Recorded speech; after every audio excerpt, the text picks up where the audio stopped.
আমি গৌতম নিয়োগী, সাধারণ সম্পাদক বাংলাদেশ স্বাধীনতা দুর্গোৎসবের প্রদর্শনী। আমাদের এই পুজো 1919 সালে শুরু হয়। স্বাধীনতা আন্দোলনের পরবর্তী এই পুজো। এই পুজোর ইতিহাসটা অনেকটা গৌরবজনক এবং এটা একটা ঐতিহ্য আছে। প্রথমে এই দুর্গাপুজো আক্ষরিক অর্থে জমিদার বাড়ি এবং ধনী লোকেদের বাড়ি অন্দরের মধ্যে সীমিত ছিল।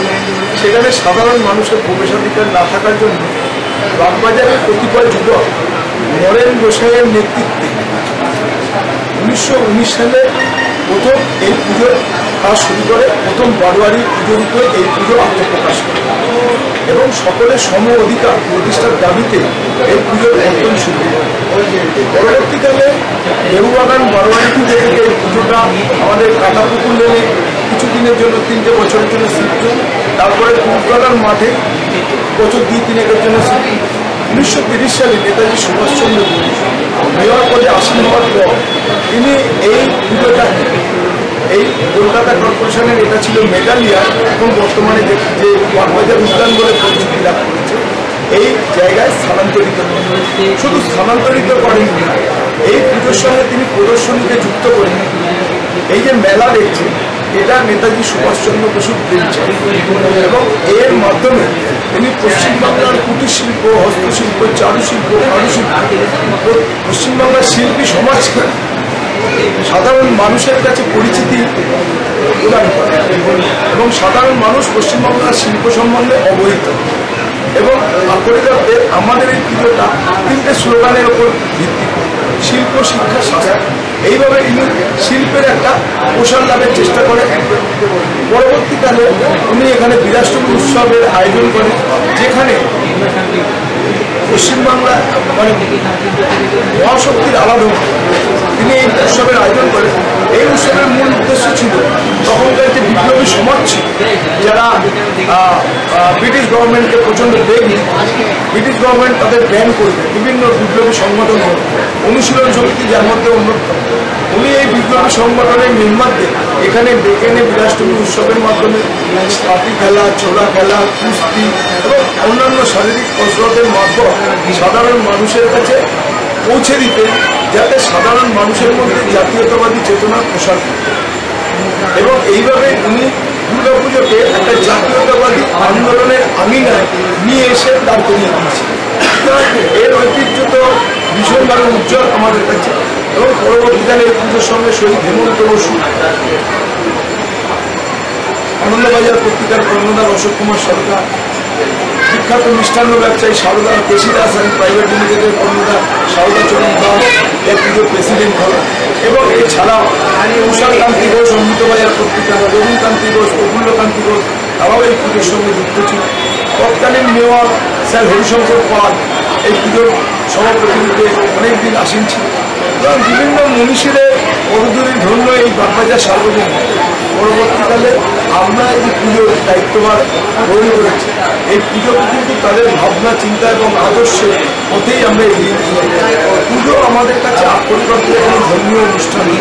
পুজো আমাদের কাছে একটা প্ল্যাটফর্ম, যে প্ল্যাটফর্ম থেকে আমরা সাধারণ মানুষের জন্য কিছু কাজ করতে পারি, এই বিশ্বাসটা আমরা সাধারণ মানুষের মধ্যে পৌঁছে দেওয়ার চেষ্টা করি এবং সকলকে নিয়ে আপনারা জানেন আজকে তো একটা কথা খুব বহুল প্রচলিত যে ধর্ম যার যার, কিন্তু মানে উৎসব সব উৎসব। আমরা সেই উৎসবটাকে সবার মধ্যে পৌঁছে দিই। আক্ষরিকভাবে এই প্রাঙ্গণটা মিলন প্রাঙ্গণ হয়ে যায়। ইউনিটি ইন ডাইভার্সিটি, এই আত্মবাক্যটা এখানে আমরা পরিলক্ষিত করি। আমাদের সিঁদুর উৎসবে শুধু ভারতবর্ষের মানুষ নয়, বাংলার মানুষ, ভারতবর্ষের মানুষ, অনেক বিদেশি এখানে সিঁদুর উৎসবের আনন্দে রেশ পেতে এখানে এসে উপস্থিত হন এবং আনন্দের সামিল হয়ে যায়। সুতরাং এই পুজোটা সর্বাঙ্গীন একটা সার্বজনীন রূপ নেয়। আমরা সেই ভাবনা চিন্তা নিয়েই পুজোকে এগিয়ে নিই। নেতাজি সুভাষচন্দ্র বসু আপনাদের এই পুজোর সভাপতিত্ব করেছেন। 1938-39 সালে উনি সভাপতির পদ অলঙ্কৃত করেন আমাদের এই প্রতিষ্ঠান। তিনি যখন সভাপতির পদ অলঙ্কৃত করেছিলেন সেই সময় কোনো বিশেষ কোনো ঘটনা এই পুজোর সাথে জড়িত, মানে যেটা এখনো আপনাদের মনে পড়ে? বিশেষ ঘটনা বলতে আমি তো বিলাসটুকু উৎসবের উল্লেখ করলাম। উনি পশ্চিমবাংলার বিপ্লবী সমাজ পুজোর মাধ্যমে সাধারণ মানুষের কাছে পৌঁছে দিয়েছে, যাতে সাধারণ মানুষের মধ্যে জাতীয়তাবাদী চেতনার প্রসার ঘটে, স্বাধীনতা সংগ্রামকে আরও বেশি জোরদার এবং সংগঠিত করা যায়। এটা ছিল তার মূল আদর্শ। শুধু পুজোকে আত্মকরিকতায় ধর্মীয় বাতাবরণের মধ্যে উনি আবদ্ধ রাখতে চান, পুজোকে ছড়িয়ে দিতে চেয়েছিলেন সার্বিকত্বে সমস্ত মানুষের মনে, যেটা কখনো জাতীয়তাবাদী আন্দোলনের প্রতিনিধি, যেটা কখনো কোনো পশ্চিমবাংলার শিল্পকে মানুষের কাছে পরিচয় করিয়ে দিচ্ছে। এইভাবে উনি পুজোটাকে একটা বৃহত্তর আঙ্গিকে নিয়ে আসতে চেয়েছেন এবং আমরা সেই আঙ্গিকটাকে ধরে রাখবার চেষ্টা করছি। এই যে পুজোতে আপনাদের যে প্রতিমা এক চালার মধ্যে একটা সাবেকি ভাব যেটা থাকে সেটা রয়েছে, এটা কতটা চ্যালেঞ্জ? কারণ বর্তমান সময় তো থিম বেসিস পুজো হচ্ছে সব জায়গাতে। বর্তমান সময় থিম বেসিস পুজো হচ্ছে, আমাদের সাবেকি ভাবধারাটাই আমরা বজায় রেখেছি এবং আমাদের কাছে প্রচুর মানুষ আসছে আমাদের প্রতিমাকে বড় দেখবার জন্য। আমাদের এখানে একটা চালু কথা আছে যে পুজো বিভিন্ন মণ্ডপে গিয়ে মানুষ দেখছে, কিন্তু প্রতিমা দেখবার জন্য মানুষ এখানেই ছুটে ছুটে আসছে। কারণ চোখ বুঝলে প্রতিমার যে রূপ আমাদের মনের মধ্যে ভেসে ওঠে, সেই প্রতিমার রূপটা আমরা আপাতত এই প্যান্ডেলে এসেই মানে দর্শন পাই। সুতরাং মানুষ এখানে ছুটে ছুটে আসে। আর থিম পুজো হচ্ছে, এই থিম পুজোর সঙ্গে আমাদের কোনো বিবাদ নেই। থিম পুজো যারা করে সেখানেও একটা শিল্পী তার শিল্পসত্তা প্রকাশ ঘটাতে চায়, সেই সত্তা প্রকাশ তার শিল্পের তাৎপর্যটা হয়তো সবসময় মানুষ বুঝে উঠতে পারে না বা সবসময় মানুষের কাছে পরিস্ফুট হয়ে ওঠে না, কিন্তু সাবেকি পুজোটা মানুষ আগে অনন্ত কাল ধরে এই পুজোটার সঙ্গে পরিচিত। সুতরাং থিম পুজো আর এই সাবেকি পুজো পাশাপাশি করার জন্য আমরা মনে হয় এটা একে অপরের পরিপূরক। অন্ধকার থাকার জন্য যেমন আলোর উৎকর্ষতা বোঝা যায়, তেমনি থিম পুজো আছে বলে মানুষ কিন্তু সাবেকি পুজোর উৎকর্ষতা প্রতি মুহূর্তে বুঝতে পারছে এবং তার জন্যই সাবেকি পুজোর টানে মানুষ হয় বাগবাজারের মণ্ডপে ছুটে ছুটে আসছে এবং প্রচুরভাবে ভিড় হচ্ছে, জমায়েত হচ্ছে। মায়ের যে চোখ, এই যে অলংকার, ঠিক আছে, এই যে তার যে সাজ পোশাক, এর পেছনে কি বিশেষ কোনো তাৎপর্য কিছু রয়েছে?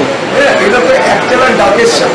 এই সাজটা আমরা এর যে বেসিক জায়গা এটা আমরা বহন করে চলেছি। সাজের কিছু বাহ্যিক পরিবর্তন ঘটে, কিন্তু সেটা ওই একচালা আঙ্গিকে।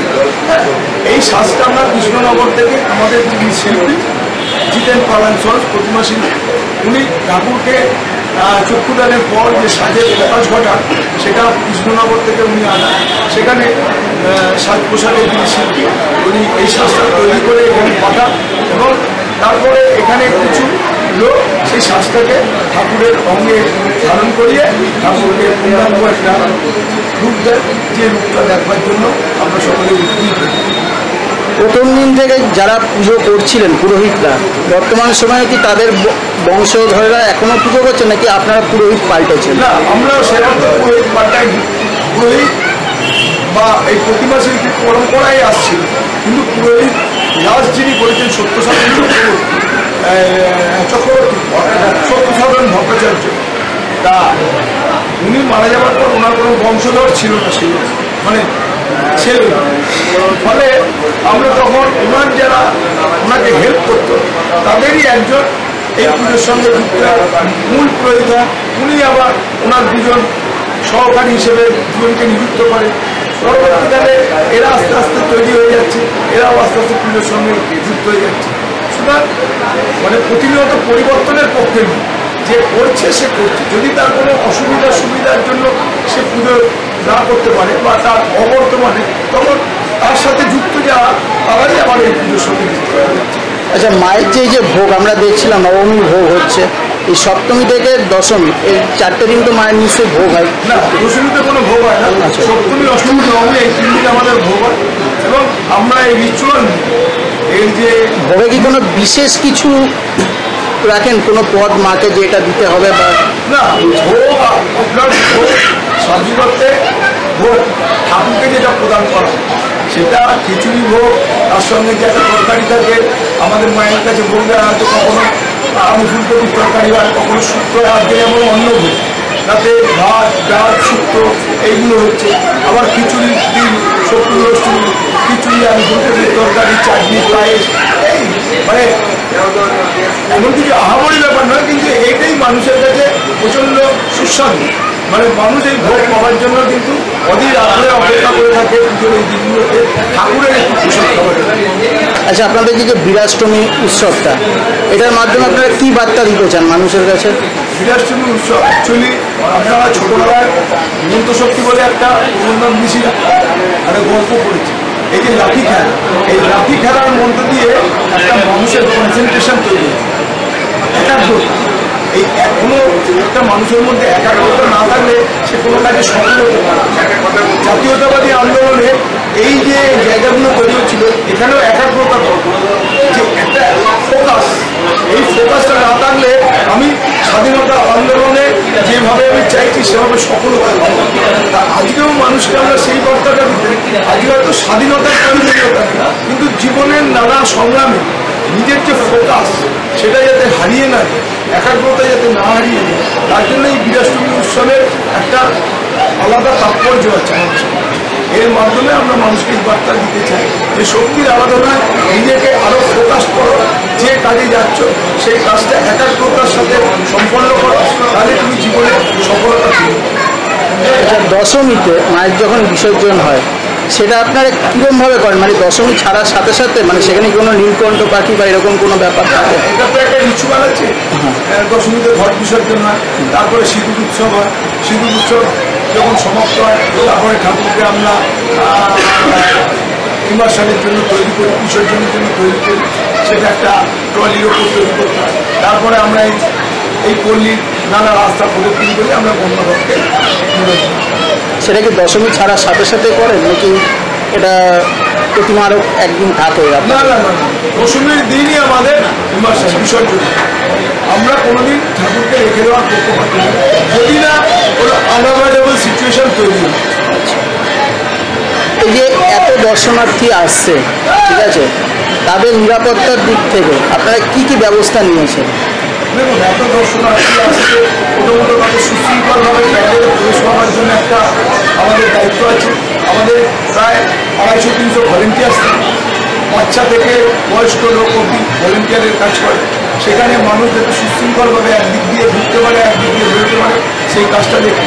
এছাড়াও আমরা ফায়ার এক্সটিংগুইশার, যেমন দমকল, সরকারি যে অনুশাসনগুলো আছে, এই জিনিস ইউজ করবেন না প্যান্ডেলে, এই জিনিস এখানে আগুন জ্বালাবেন না স্টলে, মেলাতে কোনো আগুন জ্বলবে না, এইসব জিনিসগুলো আমরা মেনে সাবধানতা অবলম্বন করি, যাতে কোনো দুর্ঘটনা থেকে কোনো দুর্ঘটনা না ঘটে এবং মানুষকে কোনো বিপদের সম্মুখীন না। আচ্ছা, আগামী প্রজন্মের হাতে মানে আপনাদের আগের যে জেনারেশন তারা আপনাদের হাতে যেরকম তুলে দিয়েছে, আগামী প্রজন্মের হাতে আপনারা এই পুজোর যখন দায়িত্ব তুলে দেবেন, আপনারা কতটা মনে করেন যে আগামী প্রজন্ম এই যে পুজোটাকে ধরে রাখতে পারবে, সেই ঐতিহ্যটাকে? দেখুন, আগামী প্রজন্ম এই পুজোটাকে ধরে রাখতে পারবে এই ব্যাপারে আমার কোনো সন্দেহ নেই। Very much capacity. কিন্তু প্রশ্ন হচ্ছে, একটা পর্যায়ে ছিল যখন চাকরি করা বা কাজকর্ম করে মানুষ তার বাড়তি সময়টাই পুজো সম্বোধনের কাজে ব্যয় করবে। আজকে সেই জায়গাটা একটু অভাব হচ্ছে। সামাজিক পরিস্থিতি এমন জায়গায় যাচ্ছে, যে কোনো চাকরি বাকরি ব্যবসা করুন, তার যাওয়াটা সুনির্দিষ্ট, সকাল 9টার মধ্যে পৌঁছতে হবে, কিন্তু বাড়ি সে কখন ফিরবে সে আর জানে না। সেটা চাকরির ক্ষেত্রে হতে পারে, চাকরিতে আমি যে 10টা ডিউটির যে নর্মস সেটা উঠে যাচ্ছে আস্তে। এখন যাওয়াটা সুনিশ্চিত, 9টার মধ্যে যেতে হবে, 10টার মধ্যে যেতে হবে, কিন্তু ফিরবে বাড়ি কখন সুনিশ্চিত নয়। ফলে সময়ের একটা অভাব তাদের হচ্ছে। কিন্তু এটা একটা কালেকটিভ ওয়েতে একে অপরের পরিপূরক হয়ে জায়গাটা মেটানোর চেষ্টা করছি। আগামী দিনে এর মানে আমাদের তো পরিবর্তনশীল সমাজ, এই সমাজের পরিবর্তনের উপর অনেক কিছু নির্ভর করছে। এখানে কে কতটা সময় দিতে পারবে তার, কিন্তু দে আর ক্যাপাবল। এই যে নিউ জেনারেশন, তারা এই পুজোটাকে ধরে নেওয়ার মতো তাদের যোগ্যতা আছে, কিন্তু সময় কতটা বার করতে পারবে, যেটা আমরা পেরেছি, সেটা কিন্তু তাদের কাজের জায়গা থেকে সেটা আগামী দিন, সেটা এখন থেকেই কিছু বলা সম্ভব। দর্শনার্থীরা শুধু নয়, মানে সারা ভারতবর্ষের বাইরের মানুষও আমি শুনেছি, তারা বলেন যে আপনাদের বাগবাজারের পুজো না দেখলে দুর্গাপুজো দেখাটা অসম্পূর্ণ থেকে যায়। আপনি নিজে সভাপতি, সাধারণ সম্পাদক স্যার, আপনি কি মনে করেন যে আপনার পুজোতে এমন ইনোভেটিভ কী আছে যে দর্শকরা এই কথাটা বারবার বলে?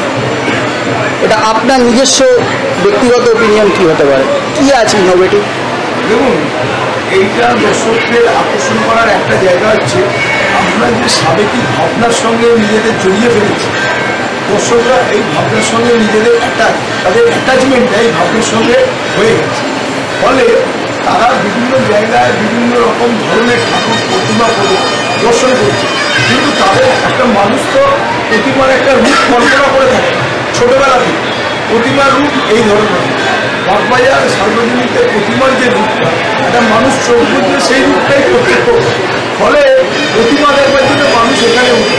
দ্বিতীয় কথা, আমরা খুব রিচুয়াল মেনে পুজোর আচার অনুষ্ঠান, ধর্মীয় আচার অনুষ্ঠানটা আমরা খুব ভক্তি করে থাকি, যেটার জন্য বিভিন্ন প্রান্তের মানুষ এই পুজোর প্রতি একটা অসীম শ্রদ্ধা প্রকাশ করে এবং তারা এই পুজোর ভোগ তো বিভিন্ন পুজোতে হয়, ভোগ আপরিত তো সব পুজোর একই। হ্যাঁ, তা বাগবাজারের ঠাকুরের ভোগের একটা আলাদা মাহাত্ম খুঁজে পায়, যেহেতু এটা একটা বহুল প্রচারিত জায়গা। বাগবাজারে আচার অনুষ্ঠান নিয়ম নীতি মেনে পুজো হয় এবং খুব ভক্তি করে পুজো হয়, যার জন্য মানুষের কাছে ভোগের চাহিদাটা অপরিসীম। আর দ্বিতীয় কথা, আপনি বলছেন এটা অ্যাব্রড, মানে ভারতের বাইরেও ছড়িয়ে গেছে, এটা আক্ষরিক একটা সত্য। আমরা এটা বাস্তবে মানে এই জায়গাটা সত্যতা অনুভব করেছি। আমাদের এখানে আমি একটা ছোট্ট ঘটনার কথা বললে আপনি বুঝতে পারবেন। আমি একদিন এই অফিস ঘরে বসে আছি, একজন ভদ্রলোক, বৃদ্ধ ভদ্রলোক, এখানে অনেকক্ষণ ধরে আমি বসে থাকতে তাকে দেখছি। তা দেখার পর ঘন্টা দুয়েক পরে আমি যখন আবার তাকে দেখি, আপনি অনেকক্ষণ ধরে বসে আছেন, কাউকে বুঝছেন? বললেন না, আমি না একটু ভোগ খাবার জন্য আমি 11টায় এসেছি, শুনলাম আপনাদের 1:30টার ভিতর আগে হবে না, তাই আমি বসে রয়েছি একটু ভোগ খাবো। আসলে আমি দীর্ঘদিন এদেশে ছিলাম, আমি লন্ডনে থাকি, অনেকদিন পরে দেশে ফিরেছি, এই দুর্গাপুজো সময়টাই ফিরতে পেরেছি। আর তার জন্যই আমি বাগবাজারে ছুটে এসেছি এই ভোগ খাওয়ার জন্য। তার কারণ কি জানে, আমাদের লন্ডনের দুর্গাপুজো হয়, তার যে নীলঘণ্ট তৈরি হয়, বাগবাজারের নীলঘণ্ট তৈরি হওয়ার পর সেখান থেকে দেখে আমরা নীলঘণ্ট তৈরি করি। মানে পুজোর কোন দিন কী হওয়া উচিত নয়, সেই নীলঘণ্টটা আমরা বাগবাজারের পুজোর নীলঘণ্ট অনুসারে তৈরি করি। ফলে বাগবাজারের ঠাকুরের এই যে মাহাত্ম নীলঘণ্ট, এটা কিন্তু দেশ ছাড়িয়ে বিদেশে পৌঁছে। এটা আমার নিজের ব্যক্তিগত অভিজ্ঞতা থেকে আমি দর্শনার্থী এবং দর্শক তাদের উদ্দেশ্যে কি বলবেন, কি বার্তা দেবেন? দর্শনার্থী আর দর্শকদের কাছে একটাই বার্তা দেব, দেখুন আজকে আমাদের এই সমাজে পুজো করাটা কোনো ব্যাপার নেই। পুজোটাকে পুজোর মতো, পুজোটাকে একটা উৎসবের মতো চিন্তাভাবনা করে এগোতে হবে। কেন আজকে আমাদের সমাজে ধর্মে বিভেদ, জাতিতে বিভেদ, বর্ণে বিভেদ, কিছু প্রতিক্রিয়াশীল দল এটা তৈরি করার চেষ্টা করছে। ফলে এইগুলো তৈরি হলে উৎসবটা আর উৎসব থাকে না, সেখানে বিদ্বেষে পৌঁছে। আমাদের বার্তা একটা, উৎসব কর্মণে আসুন, ধর্ম যার যার, উৎসব সবার, এই আত্মবাক্য স্মরণ করে পুজোতে আপনারা সামিল হন, আনন্দ উপভোগ করুন এবং একজনের সঙ্গে আনন্দ শেয়ার করে নিন। সকলেই যেন মিলিতভাবে আনন্দ করে এইটা বৈচিত্র্যের মধ্যে যে ঐক্য, এই জায়গাটা আপনারা সৃষ্টি করেন, এটাই হচ্ছে আপনাকে অনেক ধন্যবাদ। ঢাক বাজা, কাসর বাজা, উলু দে আর শাখ বাজা, বছর পরে আবার এলো মাঝে। পুজো পুজো গন্ধ নিয়ে, নতুন গানের ছন্দ নিয়ে, শারদিয়ায় খুশিতে মন নাচে। এলো এলো এলো এলো মা দুর্গা মা, আরে এলো এলো এলো এলো মা দুর্গা মা। হে ঢাক বাজা, কাসর বাজা, উলু দে আর শাখ বাজা,